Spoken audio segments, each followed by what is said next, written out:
Hey guys, Dissection of Violence here. I debated, smoking a bong before I did this. Really frustrating event. We'll get through it though. Won't be as long as our video. We have another star coming on next week, I believe. Either a pro fighter or a aspiring pro fighter or good mind of the sport. I'm just gonna keep bringing on bigger guests each week. Appreciate everyone that's been joining me this long. I really appreciate the support. Like, subscribe, you know the drill. But yeah, let's get on with it. We got Daniel Marcos versus Aori Quilang. Not much to say here other than Daniel Marcos is winning the every portion of this fight. Fortunately for the low blow that Aori could not continue to. He got robbed of that victory, and he should be 16-0 right now, but it is what it is. Yeah. Eric Quilang, unfortunately, is just, he's a pressure fighter, and if you don't earn his respect, that's when he's dangerous. But Marcos had his respect, was keeping him at the end of his punches, at the end of his combos, was looking really good, and yeah, unfortunate for DeMarcos, but I think a rematch is in store. If not, get him someone in the higher, treat it as a win and give him someone higher ranked. Moving on, we have Hyder Amil taking on Fernie Garcia. Fernie Garcia should be cut from the sport. He showed heart, I guess, but man, he is so bad. He's not there, man. He's not UFC level. Sherrier versus Amil would be cool next. Amil, I'm still gonna fade. He still got almost chinned by a bantamweight. I don't rate Hyder. His defense is poor. His cardio is suspect, and he just seems like he's getting the lucky end of the stick as far as opponents and matchups. I mean, he's a gamer. He comes to scrap, but someone's gonna put him away. Someone's gonna break him. But we'll see who. He's a fun fighter to watch, not regardless. So, congrats, Hyder.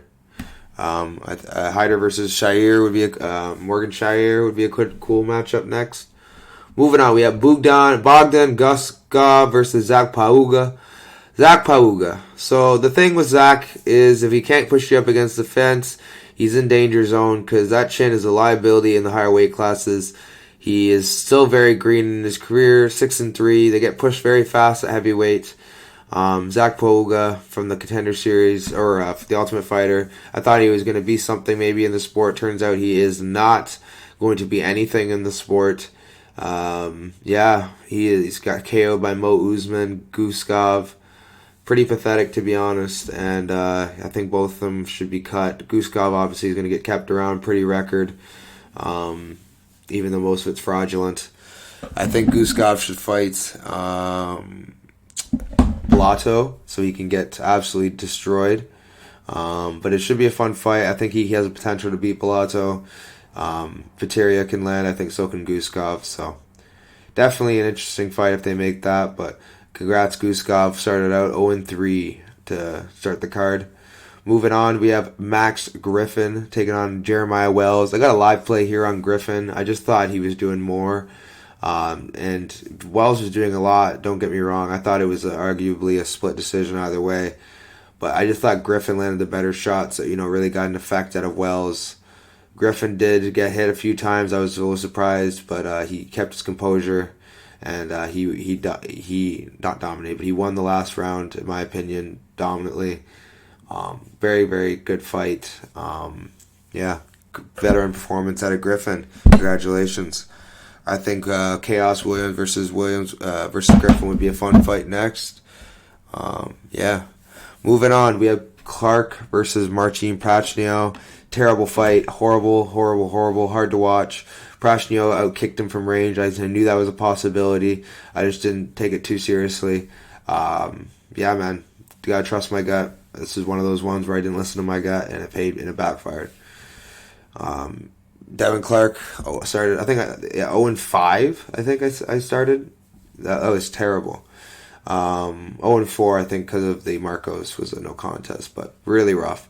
Moving on, we had Loma Lukbuni, let's give Prachnio Dominic Reyes next. But yeah, Loma Luke Mooney versus Bruna Brazil. Bruna Brazil has talent. She just doesn't have the killer instincts in her. She doesn't go. She has no activity. She likes things pretty technical. And it could have been a good fight if she just had more output. But unfortunately, Loma just outpointed her to a nice decision win. 29-28. Could have been 30-27. Definitely Loma's win. Lackluster fight if you're trying to see a slobber knocker, but I thought Loma had a good technical performance, so I think she deserves someone like Carolina Kolachik next. I think that'd be a cool next fight for her. Moving on, we have Balaji Oki taking on Timothy Kwamba. Timothy Kwamba, he put a great showing, especially in that second round against Oki. I think he deserves a second shot. A split decision, I don't agree with. I thought Oki won unanimous. But that second round was very shaky. I thought Kwamba had definitely the second round. Third round, definitely I thought Oki stole.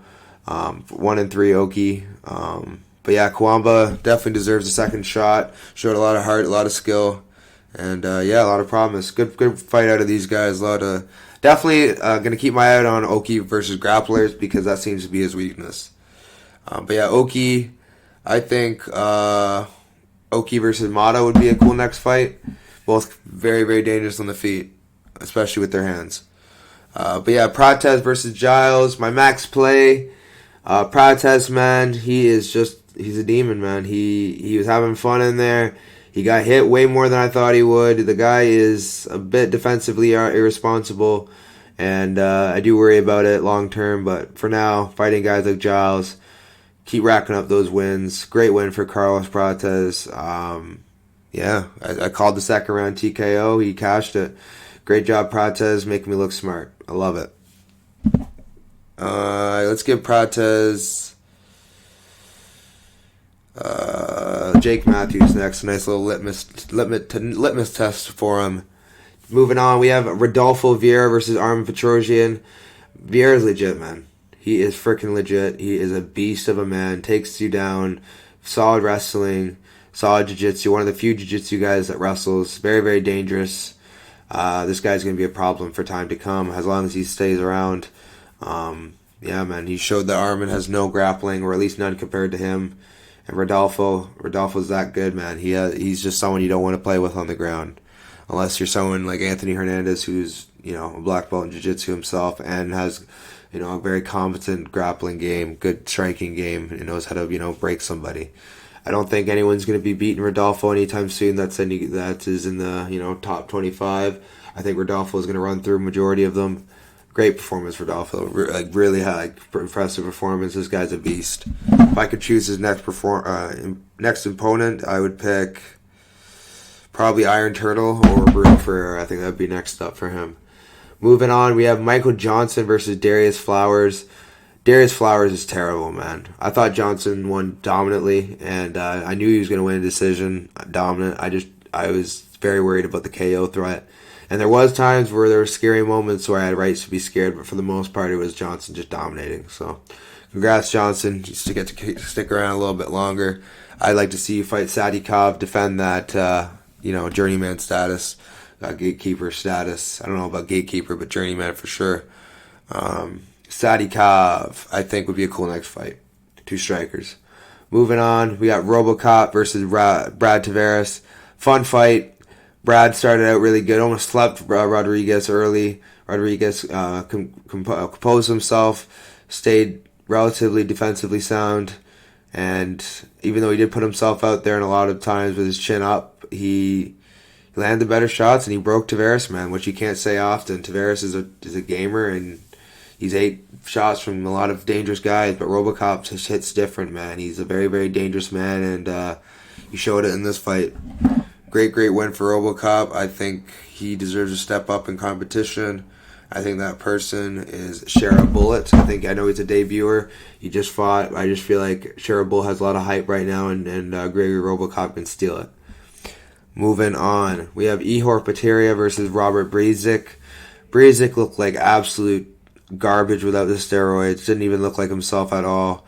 Very slow, very sloppy. It was a very sloppy fight other than Ihor. Ihor had very crisp, somewhat technical striking. I like Ihor, actually. I just think he's a bit of a fraud. But he's a very talented fraud. So, Ihor got the win. He actually won a decision, played the Uno reverse on us. Was eating pizza and Cokes 4 days before the fights. This guy is a gamer. We got to give it to him. He's fought some pretty good guys in the UFC to test out that durability. I'm interested to see where he goes from here.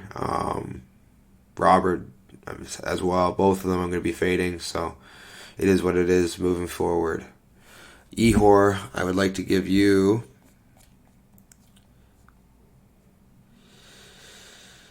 just Cedricus Dumas, AJ Dobson, or Dustin Solfus next. Dustin Solfus would make the most sense for me, but we'll see. Moving on, we have Dan Ige versus Andre Fili. I called the KO, man. It was too easy. Dan Ige by KO is the move. I don't see how anything else made sense. Dan Ige hits too hard. Fili is too chinny. 1 + 1 = 2. Come on, guys. Free money. Plus 325 on the KO prop. Real easy money. Love it. Dan Ige, he seems to always find his way back in the top 10. I think a next fight for him would be a Arnold Allen or maybe a Josh Emmett. That would be a fun fight. Moving on, we have Joe Pyfer versus Jack Hermansson. Joe Pyfer just got fraud checked. The guy is absolutely brutal. He has no cardio, questionable heart. His calf kick defense is mediocre. Leg kick defense is mediocre. He's a terrible nail. Yeah. These Philly boys, man, are really overrated, man. They can grapple, but that's about it, man. Maybe they have a few tricks, some power maybe, but for the most part, man, they're pretty mediocre. Hermansson just proved that. Dominant win for Hermansson. All Joey needed to do is win 3, 4, or 5, and he couldn't do anything. Guy's just terrible, man. I honestly had so much expectations out of him. At least to, if he were to gas out, it wouldn't be round 3 or round 4. It'd be round 5, and I expected that, but he literally looked terrible, man. Joe Pyfer, man, I just completely fell off the hype train. And it's fine because he just seems to just like being mad at the world anyway. So off-brand Strickland is gonna have to wait. There's only one Sean Strickland. He's the man, and definitely fell off the Joe Pyfer train for sure. Jack Hermansson, great win. Calf kicks, jab. It's just a veteran classic performance. I think Hermansson should defend his gatekeeper status, fight someone like Brahajo, Vittori, Chris Curtis. I think Brahajo makes the most sense, but we'll see who they give him. Pretty mediocre card. Lived up to my expectations. It was probably worse, but still, it is what it is. Cash 4.5 units, 6 units on the card, 4.6. And I went 6 out of 13 picks, which is horrible, less than 50% accuracy. But regardless, we cash. That's all that matters. We profit on the week. I'm happy about that. I can sleep on that. And moving on, guys. We're on to another week. We're on to a pay-per-view. And I'll catch you guys next week. I'll have a guest on the show, so it'll be lots of fun. I'll definitely be doing a BKFC, or I will be doing a 1FC or KSW video for sure, but we'll see. I don't know yet. I'm doing one. I don't know exactly which one, but definitely going to have a guest on next week. It's going to be an action-packed week. Tune in for another week of fun and more cashing. Let's go, guys. I'll see you next week.